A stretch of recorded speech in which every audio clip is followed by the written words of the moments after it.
Hey guys, in this video I'm going to teach you how to graph polynomials. So when we're graphing polynomials,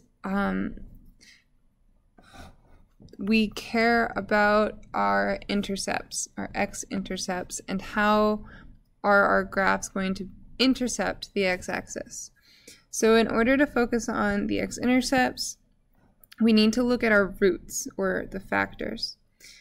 I'm going to call them roots. So there's three types. The first type is called a single root. When you have a single root, your factors will have an exponent of 1.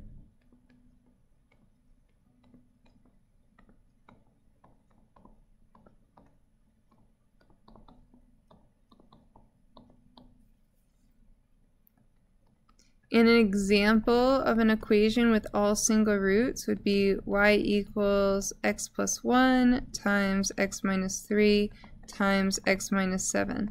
So all of these have an exponent of 1, so each of these factors are single root factors. Single roots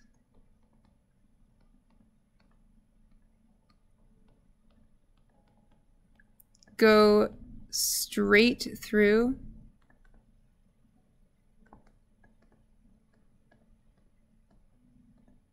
the axis. So if you have a coordinate plane and you have a root right here, your graph goes straight through if it's single.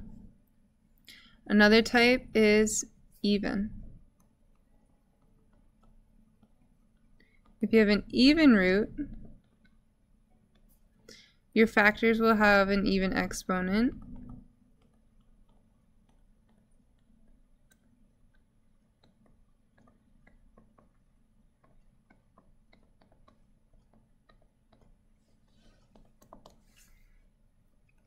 Examples be like y equals 2x plus 1 to the 4th times x minus 2 squared times x plus 7 to the 6th.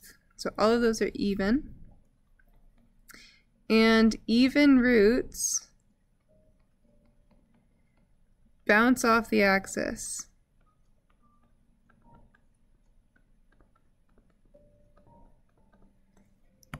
So if we look at a coordinate plane, plot a root here, when it bounces off, it's like a parabola, it bounces.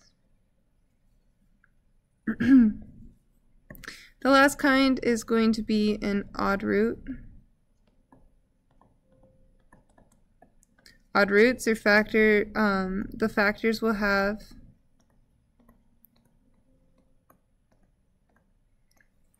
an odd exponent.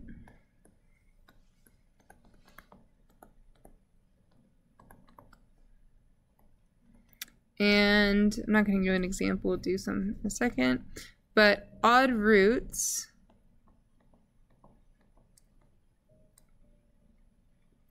they sort of flatten out.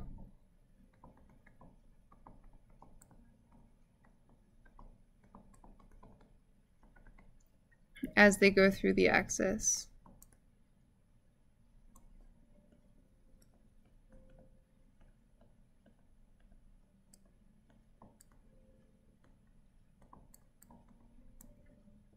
Okay, so the roots are really important for our graphs. We're going to practice graphing now. So example 1 is going to be graph y equals x plus 1 squared times x minus 3 times x minus 5 squared times x plus 4. So here are our factors. This is in factored form. The first thing we want to do is figure out what those roots are. So what are the x values when y is 0? So we need to set y equal to 0.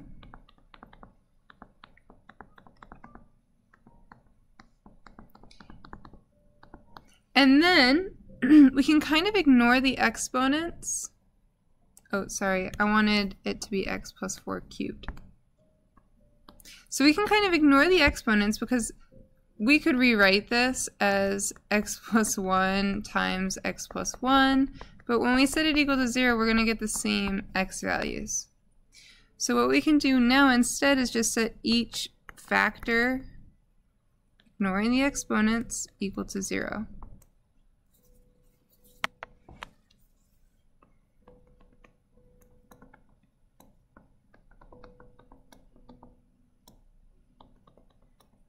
And solve. So we're going to get -1 for x, +3,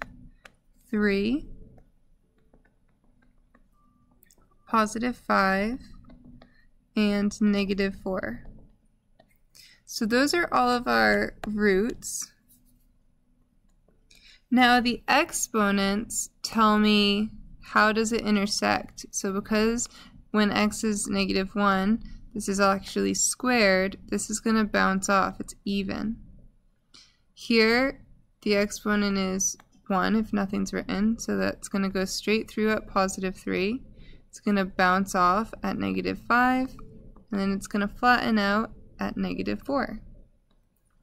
So now we know our roots, we know how it's going to intersect the graph. So what we can do next is figure out what our end behavior will be. To do that, we find the degree and the leading coefficient. The degree of the polynomial, since this is not in standard form, we have to add the exponents. So 2 + 1 + 2 + 3. So our degree is going to be 8. For the leading coefficient, we look at our coefficients of each of the x's. You need to be careful of the exponent. So if you had like a 2x + 1 cubed, you have to do 2 cubed. So our leading coefficient here is just 1 times 1 times 1 times 1, so it's 1. So if I have a degree of 8, that's even. A leading coefficient of 1, that's positive, that's going to be an up, up, and behavior. So now we can go and set up our coordinate plane. When making our coordinate plane, the only thing we care about are the x-intercepts. So let's make an x-axis that goes to 6 and -6.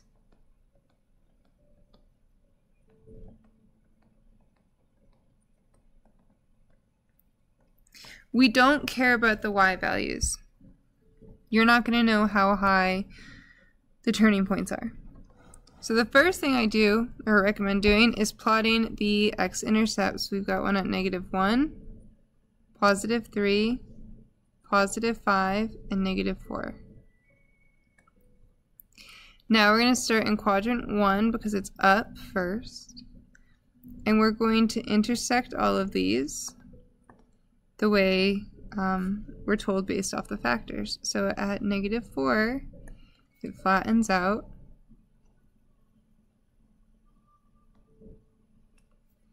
Then I need to get to my next intercept, which is at -1. So I'm going to have to turn. And when I'm turning, I'm going to bounce off at -1. So I go down, I'm going to turn and bounce off. Now it doesn't matter exactly the x value that you turn at.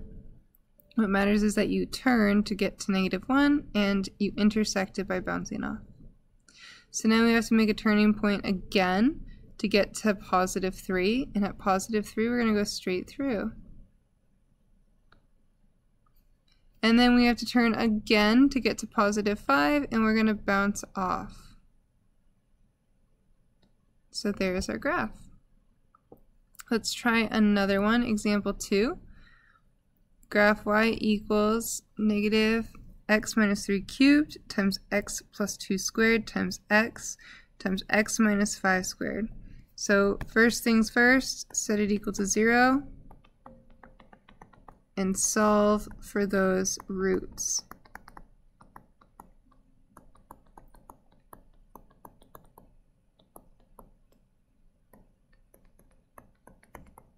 So I'm just setting each factor, ignoring the exponent, equal to 0.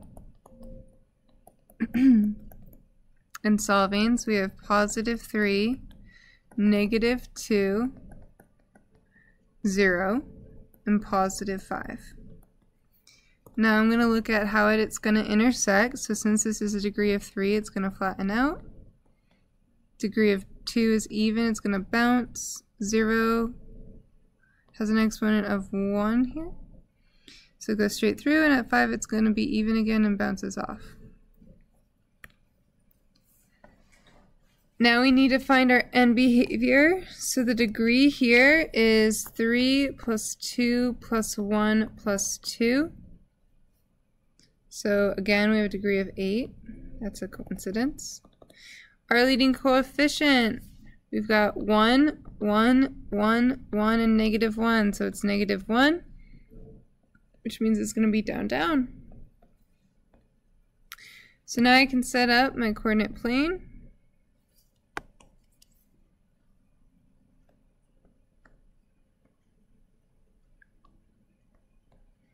I'm going to make my scale, I'm going to do 6 again.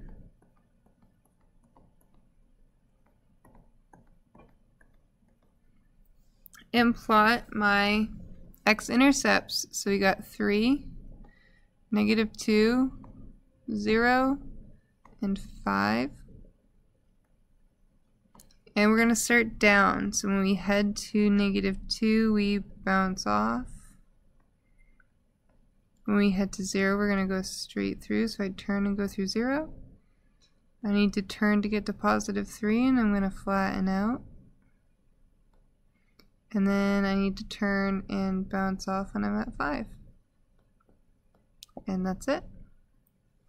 So steps: solve for your roots, figure out how it's going to intercept, determine your end behavior, and then plot your roots or your x-intercepts, and then apply how it's going to go through. So bounce straight through or flatten out.